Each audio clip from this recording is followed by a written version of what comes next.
Batik adalah bagian penting dari warisan budaya Indonesia yang terus berkembang seiring berjalannya waktu. Salah satunya adalah batik Dipo Krista, sebuah inovasi yang berasal dari Fakultas Sains dan Matematika Universitas Diponegoro.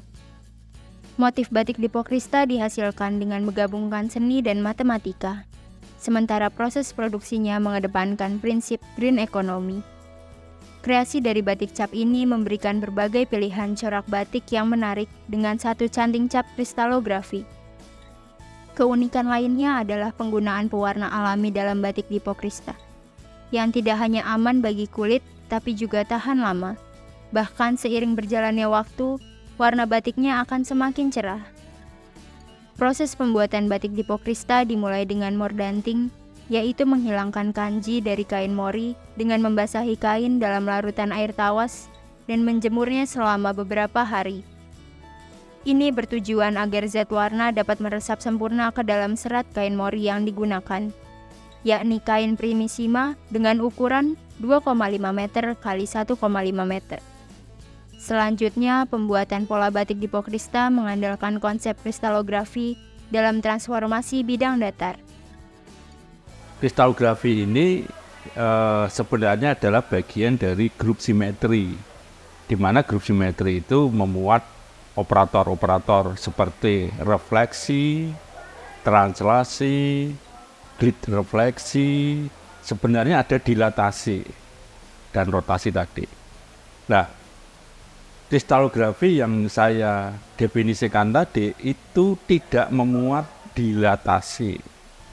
Karena dilatasi itu secara mudah adalah apa? Kalau di kamera itu adalah zoom out, zoom in. Zoom out itu pembesaran, zoom in itu pengecilan. Itu dilatasi. Proses penciptaan pola batik Dipo Krista dimulai dengan menggambar di atas kertas milimeter blok yang telah memiliki ukuran yang sudah ditentukan.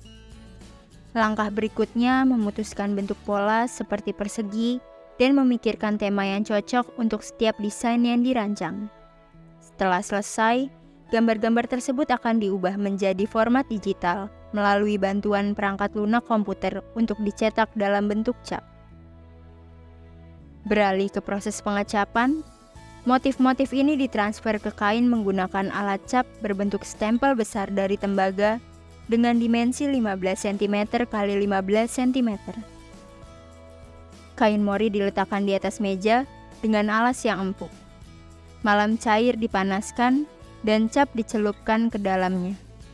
Kemudian dengan keahlian tangan yang terampil, kain mori dicap dengan tekanan yang pas agar motif menempel dengan sempurna.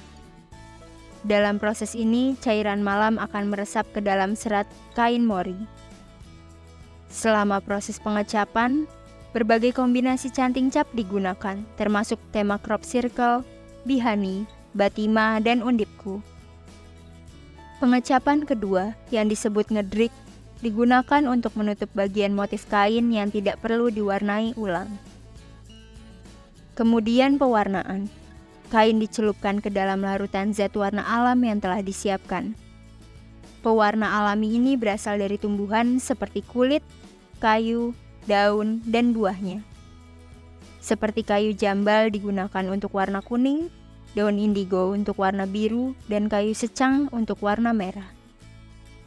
Proses ekstraksi diperlukan untuk membuat pewarna alami ini. Intinya kita itu cuma mengeluarkan zat warna yang ada di kayu secang. Nah, caranya cuma dengan penggodokan.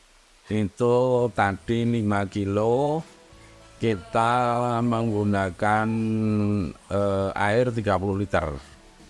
Jadi per kilo 6 liter gitu. Nah, nanti ini yang kita gunakan yang kayu, bukan serbuk, bukan serutan. Biasanya kalau yang serutan itu pemanasan itu 2 jam sudah oke, sudah bisa digunakan. Kalau yang kayu itu sampai ini tadi 4 jam itu sudah mulai seimbang. Setelah proses mendidih selesai, larutan zat warna alam didiamkan selama kurang lebih 1 jam. Kemudian, untuk memisahkan zat warna alam dari bahan dasar alami, larutan tersebut disaring dan siap dipakai. Pewarnaan memerlukan beberapa kali pencelupan untuk menghasilkan warna yang diinginkan. Teknik nyolet digunakan untuk mendapatkan variasi warna. Setelah selesai pewarnaan, kain difiksasi untuk mengunci warna, kemudian dicuci dan dikeringkan. Terakhir, dilakukan proses ngelorot untuk menghilangkan lilin dengan cara merebus kain dalam air mendidih yang dicampur dengan tepung kanji. Kain dicuci hingga bersih dan proses pengeringan harus menghindari sinar matahari. Dengan inovasi desain motif kristalografi, batik Dipo Krista memberikan banyak pilihan corak batik yang efisien dalam biaya produksi. Pendekatan green economy melalui penggunaan pewarna alami dari bahan dasar alami mendukung pelestarian lingkungan dan pertumbuhan ekonomi. Rohmat Arif Julianto, Brigita Angelika, Tim 3 KKN Tematik Kedai Reka melaporkan.